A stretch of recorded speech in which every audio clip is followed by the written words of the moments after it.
there's a lot you can learn from Out of the Past. Hello, everybody. Welcome to another episode of Martin County Historical Society's Out of the Past. And with me, as always, is Lenny Tweeden. Lenny, how you doing today? Pretty good, pretty good. We got a great show coming up. I talked with Wanda Patchy Oh, sure. about agriculture and farms in Martin County. As you know, I'd like to put together a book on farming, Martin County farms, or I should say farms in Martin County. Sure. And she has a lot of information that she provided and is an excellent resource. So Wonderful. before we start, what'd you bring along today? Well, knowing that this was sort of an agricultural-based episode, I brought some of our agricultural items. This first one's a little hefty. Looks dangerous. Yeah, it looks dangerous. This will not be in our interactive room. This is a threshing flail from about the 1880s. And this is sort of what they did with it. They'd bring the grain into the threshing room, or whatever they called it. I'm a city kid. But then they would demonstrate that. Yeah, I wouldn't be very good with it. But yeah, they would thresh the grain, and that's how they would prepare it. Now we have more technology and equipment that can get that done. So this is a little obsolete, if you couldn't tell. Boy. And then I brought this with us. This is a football helmet? Yeah. From the old Leatherhead days. There you go. Yep. No, this is a fly guard for a horse's nose. We would strap that on, and as you can imagine, like our mosquitoes and flies and things, of course they pester us, but horses don't have hands or anything that they can keep them off their faces. So this would be a way to help them keep their noses clean, keep their mouths clean when they were out working in the fields and helping to till the land. So it's got holes in it so that they can breathe a little more easily, but keeps them safe. So. Keeps the flies out, but doesn't protect from mosquitoes, huh? Yep, and you don't need these, in fact, for a combine. So they have their own systems. So, really? Yeah, we've evolved since then. So. Yeah, figure we have some fun agricultural items that we've got down at the museum. Yeah, so, interesting. Yeah. Well, why don't we jump into your interview? Sounds good. Thank you, Wanda, for coming in for this interview today. First thing I'd like to ask is, what's your connection to agriculture or farming in Martin County?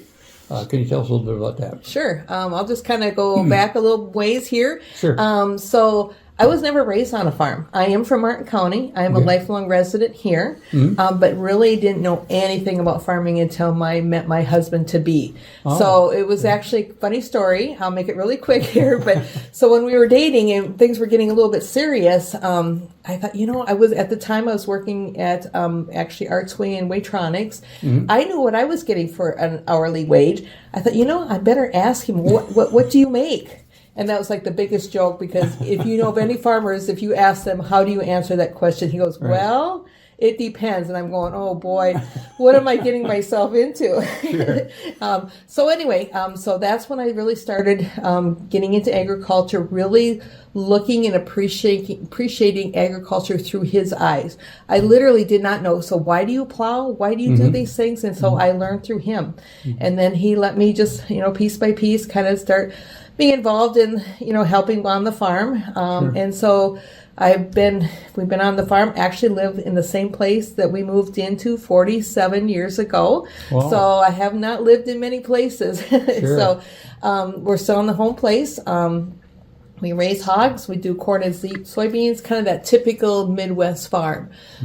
So as far as my role on the farm, I help in the spring with the field work. I'll work up the land ahead of the planter. And my absolute favorite job is in the fall, and I run the combine. Wow. And then I'll do the tillage too. So, it's a lot. That's really the best job on the farm. So this dates back to maybe the late 70s, early 80s? Yes. Yeah, that's exactly it. So, yes. Farm equipment has really changed over the years in the way farmers approach it and use it.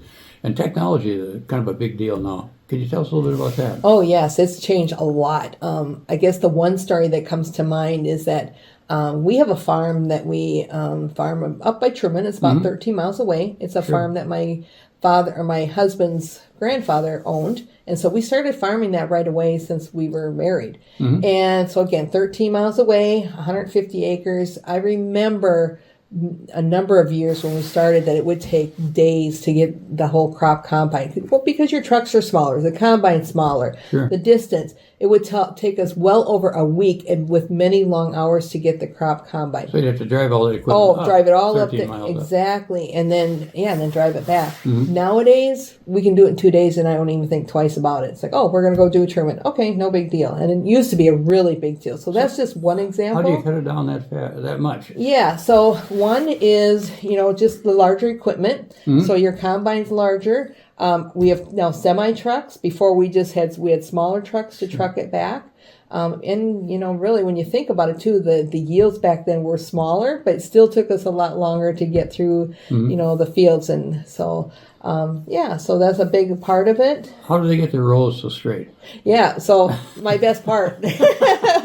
I love AutoTrack. I love the whole GPS system. It really makes you look like you're a better farmer than what you are because you always have straight rows and stuff. And it's just, again, another big difference is the fatigue. You just don't have the fatigue like they used to because you were always having to really concentrate on staying on the rows.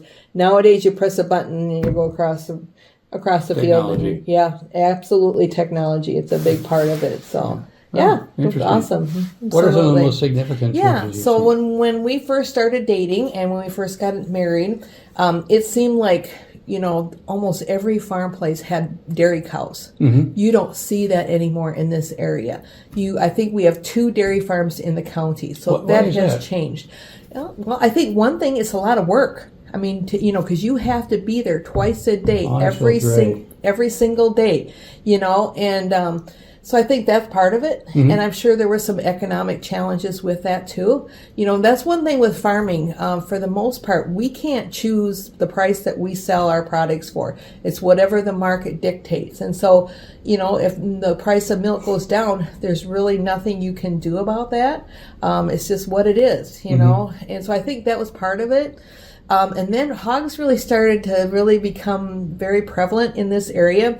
And I've asked myself that question a number of times. It's like, why Martin County? Because we are the #1 pork producing county in Minnesota. And we're actually nationally ranked. So why Martin County? Why not Jackson? Why not Wanton-Watt? How would we? What is our national rank? Do you know? I think it's like number 6 the last time I saw. Of course, that changes, Sure, as sure. hogs kind of come in and out of areas or whatever. I think number 6 is is what I heard. So here's the things I think that happened, why Martin County is so prevalent in the hog industry. First, I'm going to really attribute it to the Fairmont Veterinarian Clinic.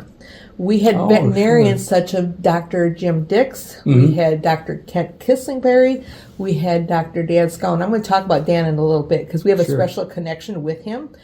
But they were nationally known as far as veterinarian work and some of the new techniques to raising hogs. They would be in trade magazines. There would be articles about them. So they were really highly looked upon as being really the leaders, So that's number 1. Number 2 is, this is very unique too, because you don't see this anymore. But back in the day, and my husband was part of this, there was actually a couple groups. There would be some producers that would get together, some pork farmers to get together, maybe once a month. Everybody would bring all of their records with them, and they would sit around a table and they go, okay, what's working for you? So what kind of barn are you building? What is your ventilation system? They collaborated. Absolutely. What's working, what's not working? And they would be very open to sharing that information. So the group my husband was in, we're all about the same age. And then I know there was another group, a little bit older pork producers, and they did the same thing. So I think that was part of it. And then I think, what was the other one? There was one other one I felt that was really important too, that really made it, again, those veterinarians was a big part of. When did this start? Or when? I'm going to guess like in the 80s, is where that really started. So that's when the growth of the hog. Right. This And is in Martin County. yes, and then the other part that I think is just as important is that we have some outstanding pork producers in the county that were willing to take risks. So they would collaborate with Dr. Jim Dix and Dr. Kent Kistingberry and come up with new ways of barn design and that sort of thing. And they were willing to put their money on the table, and they would go ahead and do that. Now we were the ones that would like, okay, we're going to wait and watch to see if this works. And then if it looked like it worked, then we would follow along. But I think those three, in my opinion, had a big impact on the hog industry in the county through the years. Okay. So, and it's changed over the years. I mean, the hog industry is nothing like it used to be now, but that's with any industry. You know, hog farmers are getting larger. We're losing a lot of the small independent producers. We are still a independent producer, but it's tough, you know, to really get into the hog market nowadays. I do believe there is room for new people coming in, and I think there may be those niche markets, you know, like farm to table type things. Sure. I think there's room there. So, As you think back to your career in being involved with agriculture, there aren't as many farms in the county as right. there were back in the 80s or 70s. What do you think the average size of the farm was back in the 80s and 70s? oh, I think if you had 160 acres, Mm-hmm. you know, you're probably well-established farm back then. Sure. Yeah, and nowadays, you know, really to make a go of it, and there's so many farmers out there that have part-time jobs, like they might have a full-time job Mm-hmm. and then just do this, you know, on the evenings or, you know, outside of work. I think really to really make it, I can't even hardly even say that. I think you have to be over 1,000 acres. And Wow. again, it depends on how much do you own, what do you rent, and it really comes down to cash flow, you know, to see if that would pencil out or not. But What if somebody wanted to get into farming? You know, like, gee, I'd like to start farming. I'm 20 years old or 25 years old. What are the obstacles? yeah, so the obstacles is the money. Money. Sure. And the best solution that I could, or best suggestion I should say I would give is that they really need to maybe connect with another farmer, maybe somebody that's been well established, and if they, you know, that farmer doesn't have a succession plan or somebody upcoming behind him, like who's Right. going to take this over, you know, to maybe make a connection there. Or maybe it's a family friend or whatever, but make another connection with somebody that's already involved in the industry. So maybe there can be a transition there. But Yeah, that's interesting. Now, do we have, say, in Martin County or throughout the state or nation even, is it usually a family member that takes over, or are we running into some things where, you know, I don't want to take over 1,000 acres. I want to go to work and be an accountant or whatever. yes, I think we see a little bit of both actually. We see a lot of that next generation coming up and going to take over mom and dad's farm. Sure. But then we have situations, you know, even kind of like us a little bit, you know, when we do have a son-in-law, but he farms over in the Wells area. So we're just like, can we make this work? And who's going Sure. to come up and take, actually, we have this discussion quite a bit in our house. Like, what do we do? You know, what's Yeah. the best solution here? So I think it's all over the board, you know, but I think the most of that, what you do see is kind of that family connection. So What about, I've heard of these corporate farms. Is there such a thing as that happening here too? yeah, so let me talk about corporate farms. It depends on what your definition is, because Okay. we are a corporate farm. So Oh. our farm is CW Pork Incorporated. Okay. And the reason we did this, and again, this comes back to Dr. Kent Kistingberry back in the, I believe probably the 90s. Sure. This was a kind of a trend that we saw with a lot of the different farms in this county, and not even in the county, but you know, in the industry. And the reason it's a business reason is because of that liability. There's certain tax advantages that you have, certain deductions that you can take that you can't if you are not a corporation. So it's really just about the business. You know, Okay. I know it kind of scares people a little bit. You know, that when they hear corporate, and you hear that a lot in the headlines, especially Sure. if you got politicians talking or other people.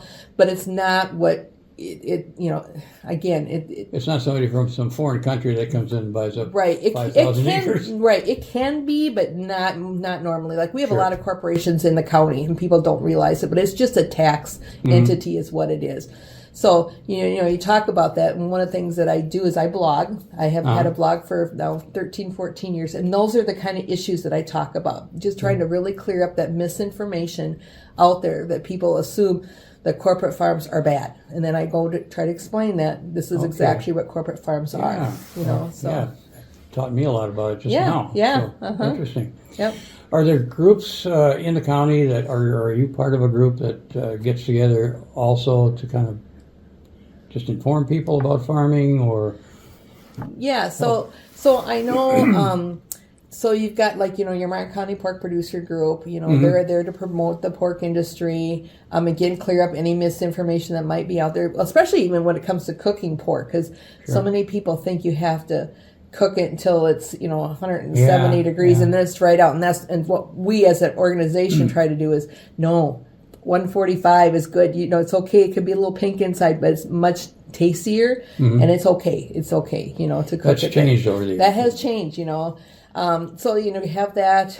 You've got Martin County Farm Bureau, which really tries to get out and connect with consumers too. There's different projects that they work on. Again, just really promoting and connecting with people. So, of course, Corn and Soybean Group, also in Martin County, same sort of thing. So there are organizations. One thing about the Martin County pork producers that has changed over the years is that we actually used to have a Martin County Pork Council women group. Really? And I was actually the president of that. Now, that would be back in the 80s. Sure. So we kind of did a few little different things. We kind of did, again, the cooking of the pork. But then there were some other things, like, believe it or not, but like pigskin. Like Linda Becker from Northrop, she was way into that, promoting different things, crafty things you could do with pigskin and that sort of thing. But one Make of the footballs? yeah, exactly. So one of the things that we did, we realized, why do we need to have two groups? We're kind of really trying to do the same thing. So we did merge. I was president at the time of Pork Council Women and actually worked through that transition, so that we just became one group, because really what we're about is promoting the pork. Sure. Promoting. Well, what do you think would be something that people that are not farmers that they need to know about farms?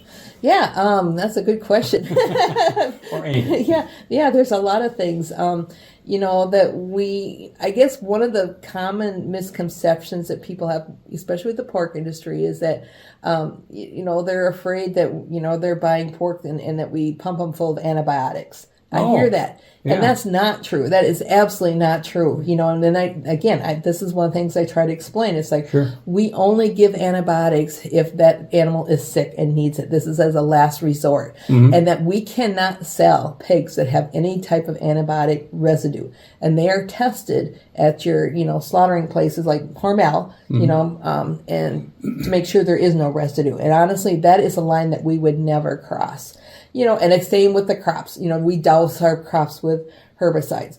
And then I proceed to tell them that here's what we do. Okay, so when it comes planting time, we make one pass of a herbicide, kind of a pre-plant. All right, and then we plant the crop, especially for corn. We wait till it gets probably about, 12 to 15 inches tall, and we make one more pass, for weed control. Then we're done. We don't spray anymore. But people have that misconception that we just douse our, corn plants or, And the crop antibiotics, plants. I've heard of that Yeah, a lot. So yes. those misconceptions are good to clear up. Yeah, and then so when we talk about some of those stories, back in the, I would say late 80s, well, actually all the way up to about the late 80s, early 90s, we used to have a real problem with corn borer moths in the county. And I remember, I still can visualize it. I can still visualize it driving down the county roads and seeing those moths everywhere. Well, they would do is they would burrow into the corn plant, this corn stalk, that would weaken the plant, and then the stalks would fall over it, and then you could not harvest the corn. Sure. So because of technology changes, GMOs, that problem is no longer. So those Really? are some Wow. advancements that we've seen over the years, so that have been really great for agriculture. Well, as you know, my goal is to put a book together about Yes. farms in Martin County. Yes. And ideally, I'd like to have people submit stories about their farms, not only just the cold hard facts, but interesting things that have taken place over the years when they've been farming. I'd like to get your thoughts on that and any suggestions you might have and Sure. any ways of maybe going about it that would be helpful to farmers. Sure. First of all, I think it's a fantastic idea. There are so many stories out there, and you know, whether it be the farm or whatever, people like going back to, you know, years ago as far as Sure. how their farming, you know, years were. And so I think it's a great idea. You know, like I said, I've had a few people already reach out to me and ask about, you know, where can I do this? And so I give them a form and stuff. So there's definitely some interest out there. Good. But I just think it's a fantastic idea. So. Well, good. Anyone that's interested in being a part of this project, and I hope many of you are, there's a submission form that you can find on our website. That's martincountymuseum.com.